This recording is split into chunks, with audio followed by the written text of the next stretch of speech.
Hello everybody and welcome back to the West Ham Network. This one's a little bit different because I am not in my usual surroundings. We're actually away on a little trip for a weekend away with the family. The kids are chilling out playing, and I thought I'll take a couple of minutes to talk to you about the David Moyes press conference. So what we do, if you are new to the channel, is we run through the David Moyes press conference, we dissect some of the questions that he was asked and some of the answers that he was given, and we bring all of that content to you as well. And usually we do have nice lovely images sitting here with the quotations of what he said.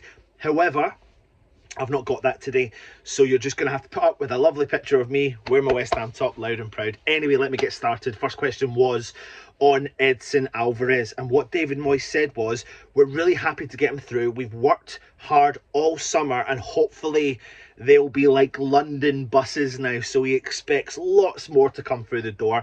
He's not trained at all since the CONCACAF Gold Cup, so he's not available tomorrow.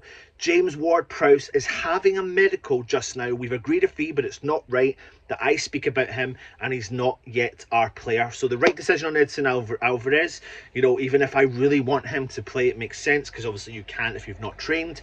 So give him a week under his belt, get him featured in for the next game if possible. Next one was about players heading out or other players coming in. He was asked about Harry Maguire. He said, we've had a bid accepted from Manchester United, but while he's not our player, I'm not in a position to discuss him really. So we're led to believe that it's just a case of dotting the I's and crossing the T's, and then hopefully we'll get that one over the line. The next one though, which is what we're probably all interested in, is will Paqueta be leaving? And I'm really intrigued to see that West Ham actually put that out on their own website themselves, and they said, we've had an offer from Man City, but at the moment it's not anywhere near meeting our valuation. So that, I'm intrigued to see what the David Moyes says once we get the kind of embargoed part later on this evening, because they probably elaborate on Paqueta and whether or not he is available for the game tomorrow, so we'll have to hold off on that one as well. He was asked about Gianluca Scamacca's departure, and this is really interesting. I think we all probably knew this. He said, we liked the boy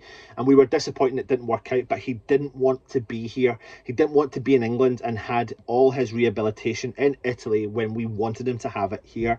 And I think we could clearly see that that's exactly what he wanted to do. He didn't necessarily want to be in and around the English culture and wanted to get back home to Italy.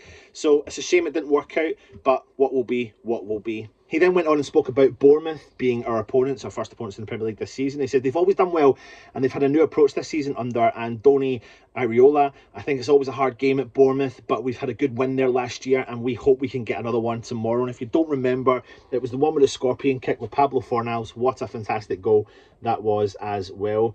He was asked more on Iraola. He said he made the opposite journey from David Moyes, who moved to the Spanish side Real Sociedad. He said, I made the transition to Spain and it's not easy going to manage in La Liga, just as it won't be easy for him coming to the Premier League, but he must have done something for Bournemouth to appoint him, and I'm sure he has the characteristics to adapt. He said he's from the Basque Country where they're really good people, and I'm sure he is one of them. He was then asked about you know, being excited for another Premier League season. He said, I just walked through the corridor and looked at all the pictures of us winning the European trophy, and it was incredible what we did, which it was.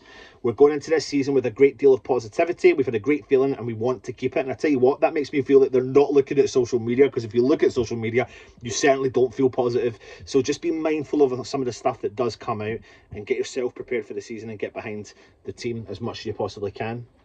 He was then asked about, does the team expect, or does the manager need to sell more players? He said, we've moved one or two on. Scamacca and Vlasic have left the squad, and I think if anything, you need to look at the amount of players Chelsea bought.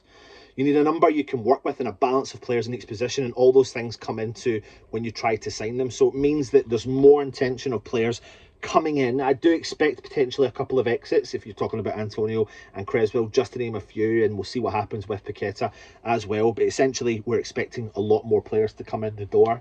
He said, has it been difficult to sign players with clubs that are knowing that we have the funds to spend, which is something we knew considering we sold number 41, which is the way Russ put it, and I quite like it. He said, it's not about us having £100 million to spend, but the fees being charged by clubs for players. We sold Declan, and I actually think Declan was quite cheap, to be honest. There's nearly not been a player we've gone for under under £40 million. We've been very active, as you all know, trying to get players in. Let's just relate the Declan Rice price valuation to Caicedo, who is potentially leaving Brighton for £111 million with 1 year's Premier League experience. That just shows you the difference in valuation and how crazy this valuation window has been. He was then asked about his future, and I'm really intrigued to see that West Ham again put this out.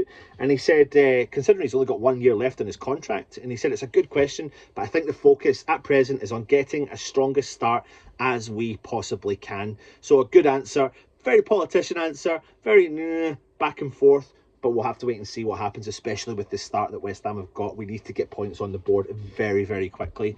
Because I tell you what, we'll be looking at October. It'll go by just like that. And the next minute, bang, we'll see what's happening. He said also about, they were talking about the Saudi League and has it made it more difficult this summer? He said, I think it's changed a little bit. Some players have got their eye on a chance to go to Saudi. Most people have accepted that if they offered a package to anyone like that, they'd be on the first plane out there. We're not sure it's right, but we know why. We know why. So yeah, of course, I mean, we've always said, you talk about players having their heads turned. If you think about, you know, Steven Gerrard as a manager is earning something like 400k a week, probably more than what he ever earned when he played football. Sadio Mane and Jordan Henderson, upwards of 600-700 grand a week, tax free. That's always going to have an impact on what players potentially do. It's generational wealth that will impact these players moving forward for the rest of their lives and generations of that family moving forward. So that is really interesting seeing it has impacted as well. So there you go, there's your roundup.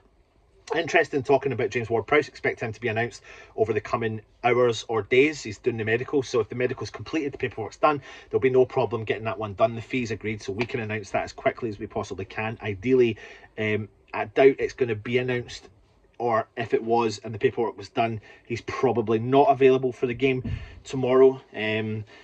But join us for the opposition preview that Russ did earlier on with Craig from one of the Bournemouth channels. Really interesting insight into his opinion on the new management style. Obviously, they got rid of Gary O'Neill. Now he's in charge at Wolves. Bournemouth been really active in the transfer window, bringing in Alex Scott and the left back from the team we beat. It's just slipped my mind, but we'll come on to that in a minute. So really interesting to see what they've done in the transfer market. But yeah, exciting times ahead. Hopefully, within the next 36 hours, we'll be talking more positively and thinking, right, there's positive signs there. What we really have to remember, we have to remember the following thing.